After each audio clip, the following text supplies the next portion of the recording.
السلام علیکم ورحمۃ اللہ وبرکاتہ۔ الفوائد الغذائیہ جو کہ شرح ملا جامی کے نام سے مشہور ہے، اس کے اسباق کے سلسلے میں حاضر خدمت ہوں۔ اللہ تعالیٰ سے دعا ہے کہ اللہ تعالیٰ اس کاوش کو اپنی بارگاہ میں قبول فرمائے اور پڑھنے پڑھانے والوں کو علم نافع عطا فرمائے اور ہماری نجات کا ذریعہ بنائے۔ اللہ تعالیٰ سے دعا کر لیتے ہیں، ربی یسر ولا تعسر وتمم بالخیر وبک نستعین یا فتاح۔ تمام اسباق سننے والوں سے گزارش ہے کہ قرآن پاک میں سکھائی گئی دعا رب زدنی علما صدق قلب سے دہرا لیں اور اللہ تعالیٰ سے دعا کریں کہ اللہ تعالیٰ ہمیں علم نافع عطا فرمائے۔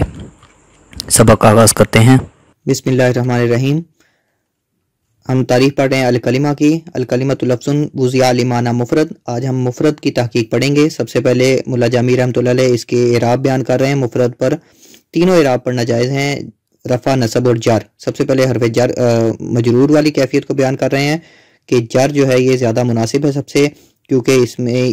معنی کے جر والی صورت میں مفرد جو ہے یہ صفت بنے گی معنی کی، اور یہ لفظی طور پر دونوں متصل ہیں، تو جر والی صورت کو پہلے ذکر کیا۔ وَهُوَ اما مجرورن، یہ لفظ مفرد جو ہے یا تو مجرور ہے علی انہ صفت لمعنی، اس صورت پر کہ وہ معنی کی صفت واقع ہوگا۔ جب معنی کی صفت واقع ہوگا تو اس پر تھوڑا سا اعتراض ہو رہا ہے کہ پھر ترجمہ یہ بن جائے گا کہ کلمہ ایسا لفظ ہے جو معنی مفرد کے لیے وضع کیا گیا ہے، تو اس سے اشکال پیدا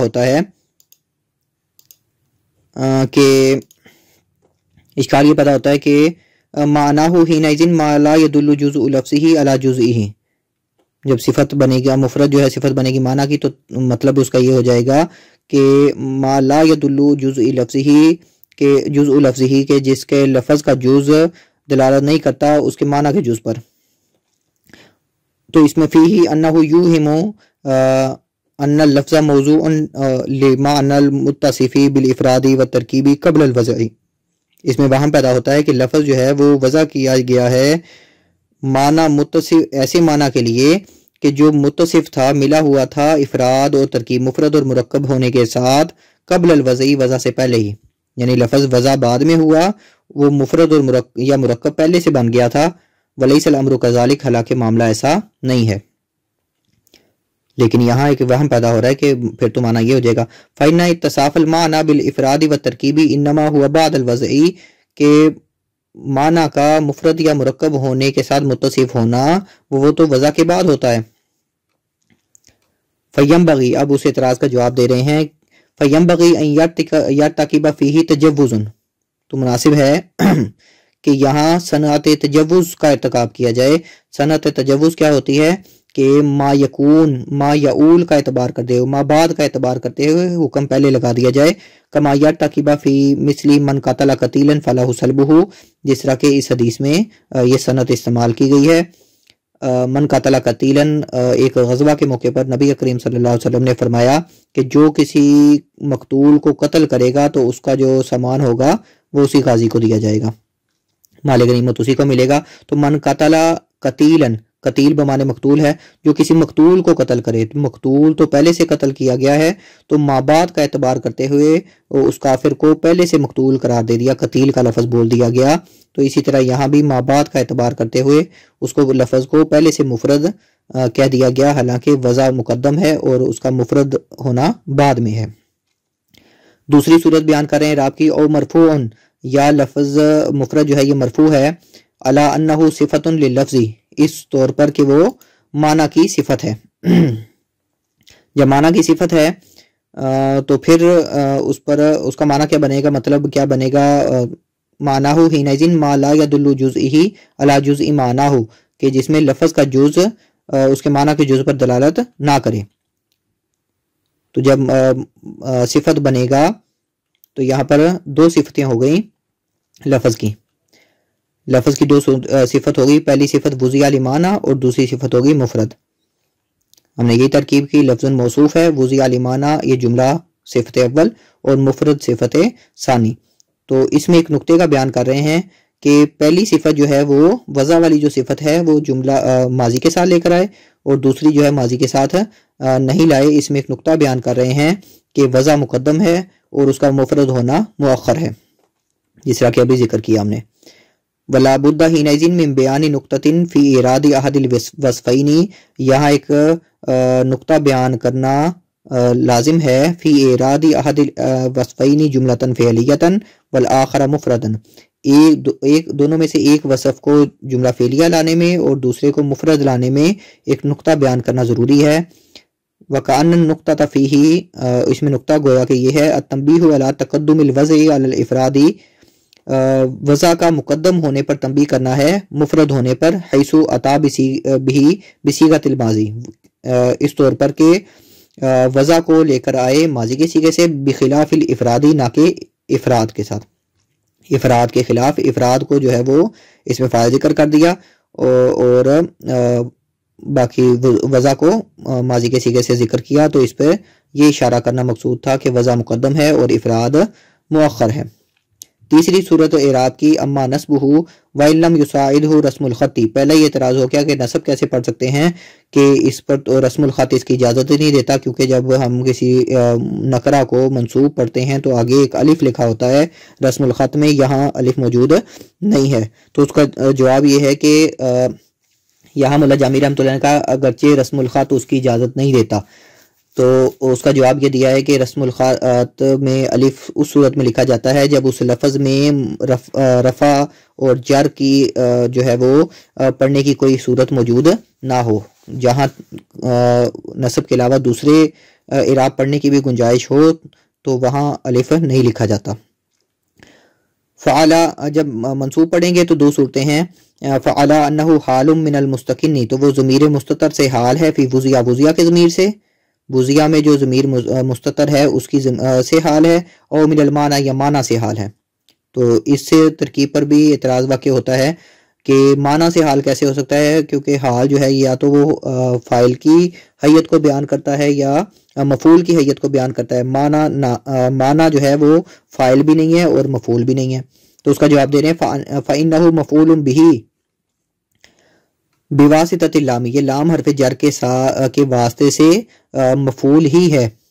معنی جو ہے یہ حرف جر کے واسطے سے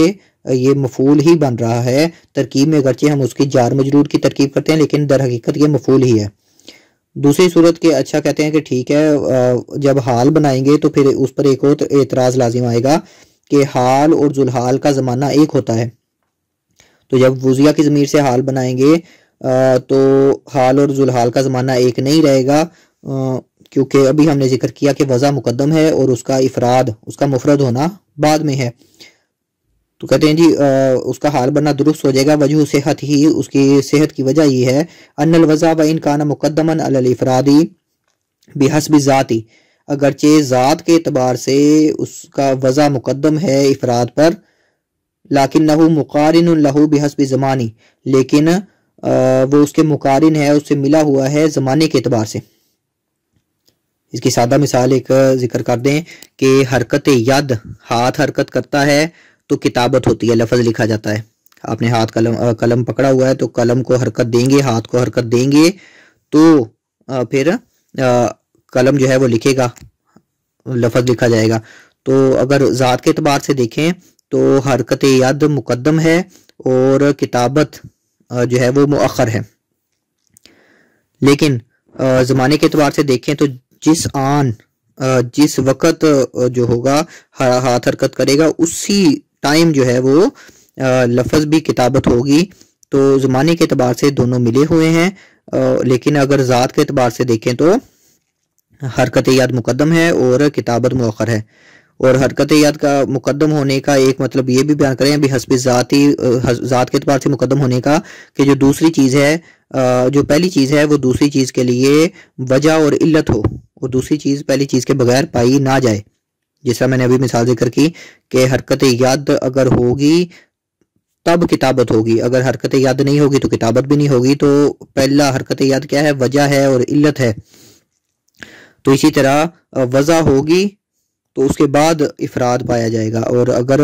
وضع ہی نہیں ہوگا لفظ تو افراد بھی نہیں ہوگا، مفرد بھی نہیں ہو سکتا وہ، تو ذات کے اعتبار سے مقدم مؤخر ہیں لیکن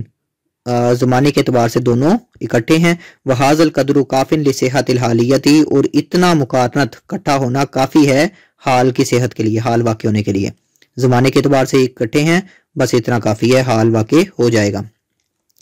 تینوں اعراب ذکر کر دیے اور ان پر ہونے والے اعتراضات بھی دور کر دیے۔ آگے مفرد کی قید جو لگائی ہے اس کا فائدہ بیان کر رہے ہیں۔ وقید الافرادی لاخراج المرکبات، قید الافرادی، افراد کی قید مرکبات کو خارج کرنے کے لیے ہے۔ مطلقاً سواء کانت کلامیتاً او غیر کلامیتاً، مطلق طور پر چاہے وہ جو مرکبات ہیں وہ کلامی ہوں یعنی مرکب تام جسے جملہ کہتے ہیں، اور غیر کلامیتاً یا غیر کلامی ہوں یعنی مرکب ناقص۔ ہر طرح کے مرکبات جو ہیں وہ اس سے مفرد کی قید سے خارج ہو جائیں گے۔ فَيَخْرُجُ بِهِ عَنْ حَدِّ الْكَلِمَةِ، تو مفرد کی قید سے خارج ہو جائیں گے، کلمہ کی قید، مفرد کی قید کے ذریعے کلمہ کی تعریف سے خارج ہو جائیں گے۔ مثل الرجل وقائمة وبصری وامثالها مما يدل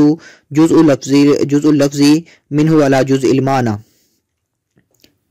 یہ سارے الفاظ الرجل، قائمۃ، بصری اور اس کے دوسرے امثال جو ہیں کہ جن میں لفظ کا جز اس کے معنی کے جز پر دلالت کرتا ہے وہ خارج ہو جائیں گے کیونکہ مفرد کی قید لگائی۔ تو الرجل میں الف لام جو ہے اس کے معرفہ ہونے پر دلالت کرتا ہے، اور رجل جو ہے وہ اسم پر دلالت کر رہا ہے، قائمۃ قیام پر دلالت کر رہا ہے، اور تا جو ہے تانیث پر دلالت کر رہی ہے۔ تو یہ گویا کہ ان میں دو چیزیں پائی جا رہی ہیں، تو کلمہ کی مفرد کی قید سے یہ اسم کی تعریف سے، کلمہ کی تعریف سے خارج ہو جائیں گے۔ لیکن ہم عام طور پہ ان کو ایک ہی کلمہ سمجھتے ہیں۔ لکنہ یعد لشدت الامتزاج لفظۃ واحدۃ، لیکن انہیں شدت امتزاج کی وجہ سے، بہت زیادہ شدت سے ملے ہونے کی وجہ سے آپس میں ایک لفظ شمار کیا جاتا ہے۔ وَأُعْرِبَ بِإِعْرَابٍ وَاحِدٍ، اور ان کو ایک ہی اعراب دیا جاتا ہے۔ تو قید یہ یعنی کلمہ کی قید سے خارج تو ہو گئے لیکن عام طور پہ ان کو ایک ہی لفظ شمار کیا جاتا ہے، تکنیکی طور پہ یہ کلمہ کی قید سے تعریف سے خارج ہیں۔ وَبَقِيَ مِثْلُ عَبْدُ اللَّهِ عَلَمًا دَاخِلًا فِيهِ، اور عبداللہ اور اس جیسی مثالیں جو ہیں وہ علم ہونے کے صورت میں یہ قید تاریخ کلمہ کی تاریخ میں داخل رہیں گی۔ مع انہ معرب بِإِعْرَابَيْنِ، حالانکہ ان کو دو اعراب دیے جاتے ہیں۔ عبد جو ہے یہ اس پر ہم نے نصب رفع پڑھا اور لفظ اللہ پر جر پڑھا۔ ولا يخفى على الفطن العارف بالغرض من علم النحو انه لو كان الامر بالعكس لكان انسب، تو مخفی نہیں ہے ذہین بندے پر اور جو علم نحو کی غرض سے واقف ہے اس بندے پر، انہو کہ اگر معاملہ اس کے برعکس ہوتا یعنی عبداللہ خارج ہو جاتا اور الرجل وغیرہ یہ داخل رہتے تو لکان انسب، تو تعریف زیادہ مناسب تھی، یہ زیادہ مناسب بات تھی۔ تو یہ جو ہے وہ قید کا فائدہ بھی ذکر کر دیا، اور ساتھ ملا جامی رحمۃ اللہ علیہ نے صاحب کافیہ کی جو تعریف تھی کلمہ کی اس پر تبصرہ فرما دیا۔ آگے صاحب مفصل علامہ زمخشری رحمۃ اللہ علیہ نے بھی جو تعریف کی ہے اس کے ساتھ تقابل کر رہے ہیں۔ وما اوردہ صاحب مفصل یعنی علامہ زمخشری رحمۃ اللہ علیہ نے فی تعریف الکلمتی، کلمہ کی تعریف میں جو الفاظ وارد کیے ہیں، حیث قال، جیسا کہ فرمایا، ہی اللفظۃ الدالۃ علی معنی مفرد بالوضع، تو یہ جو تعریف کی ہے کلمہ کی، فمثل عبداللہ علما خرج عنہ، تو عبداللہ علم ہونے کی صورت میں اس جیسے جو الفاظ ہیں یہ تعریف سے خارج ہو گئے، کلمہ کی تعریف سے۔ کیوں؟ فإنہ لا یقال لہ لفظۃ واحدۃ، کیونکہ انہیں ایک کلمہ نہیں، ایک لفظ نہیں کہا جاتا۔ اب عبد ایک لفظ ہے، اللہ دوسرا لفظ ہے، تو یہ دو لفظ ہیں، ایک لفظ نہیں ہے، تو لہٰذا اللفظۃ میں تا جو ہے یہ وحدت کی ہے، تو اللفظۃ سے مراد ہے ایک لفظ، اور جو صاحب کافیہ نے ذکر کیا ہی لفظ الکلمۃ لفظ، تو لفظ جنس تھا، وہ زیادہ الفاظ پر بھی دلالت کرتا تھا، جمع کے لیے بھی بولا جاتا ہے، یا تا وحدت کی آ گئی تو ایک لفظ پر بولا جائے گا، لہٰذا عبداللہ جو ہے وہ خارج ہو جائے گا کلمہ کی تعریف سے۔ وباقیہ مثل الرجل وقائمۃ وبصری مما يعد لشدت الامتزاج لفظۃ واحدۃ داخلا فیہ،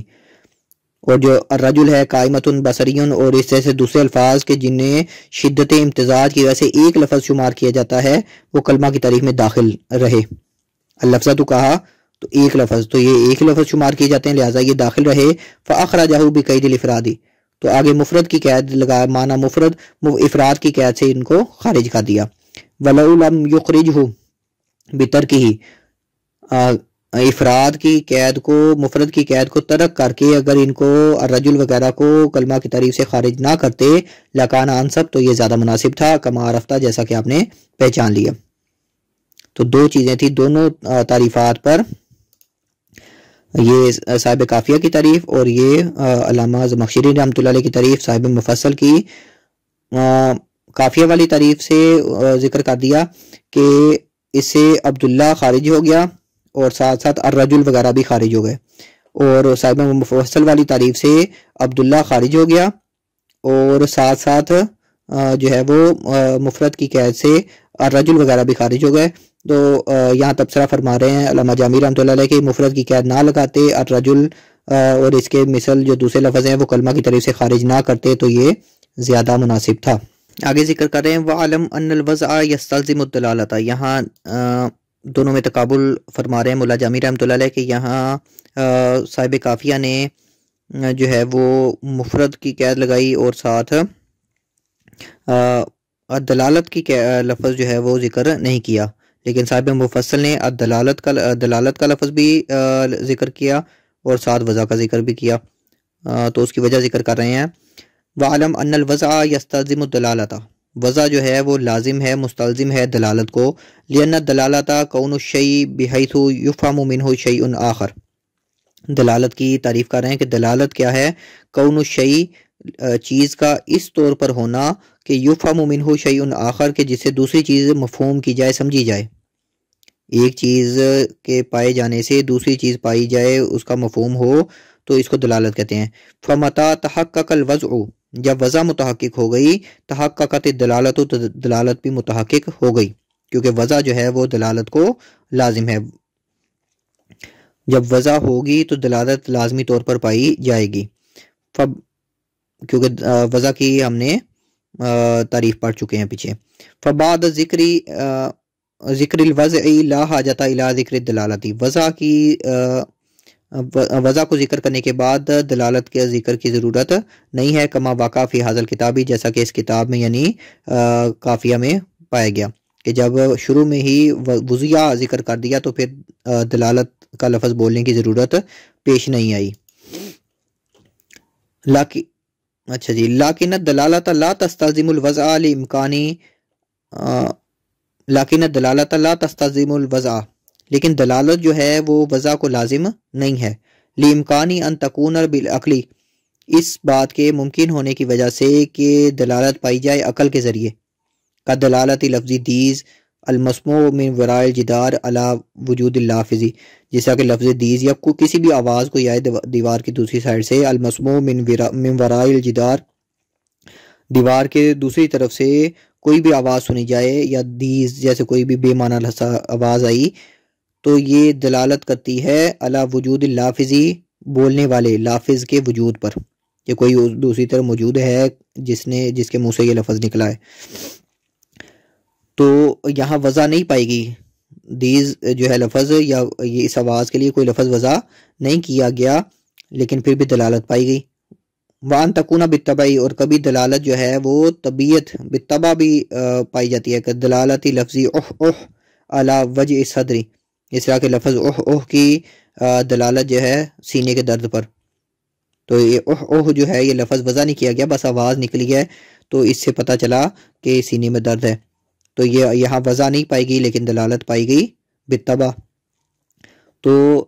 وضع جو ہے وہ لازم ہے دلالت کو، لیکن دلالت وضع کو لازم نہیں ہے۔ فبعد ذکر دلالتی لا بد من ذکر الوضعی، تو دلالت کو ذکر کرنے کے بعد وضع کو ذکر کرنا ضروری تھا۔ یہ صاحب مفصل نے شروع میں ہی الدالۃ کہہ دیا، لفظۃ الدالۃ، دلالت کو پہلے ذکر کر دیا، تو لیکن ابھی اس سے کام پورا نہیں ہوا، اس لیے بعد میں بالوضعی کی قید بھی لگانی پڑی، اور صاحب کافیہ نے وضع کی قید پہلے ہی لگا دی، لہٰذا پھر دلالت کی قید لگانے کی ضرورت پیش نہیں آئی۔ ولا بد من ذکر الوضع کما فی المفصل، تو وضع کی ذکر کرنا ضروری تھا جیسا کہ مفصل کے اندر ذکر کیا۔ جی یہاں تک تعریف مکمل ہو گئی۔ الکلمۃ لفظ وضع لمعنی مفرد مکمل تحقیق یہاں ملا جامی رحمۃ اللہ علیہ نے فرما دی۔ جی آج کا سبق اختتام پذیر ہوا۔ سبق میں کسی قسم کی غلطی رہ گئی ہو، کوئی سبقت لسانی ہو گئی ہو تو ضرور مطلع فرمائیں۔ آخر میں التماس ہے کہ چینل کو سبسکرائب کر لیں تاکہ آئندہ آنے والے اسباق آپ تک بر وقت پہنچتے رہیں۔ اللہ آپ کا حامی و ناصر ہو۔ السلام علیکم ورحمۃ اللہ وبرکاتہ۔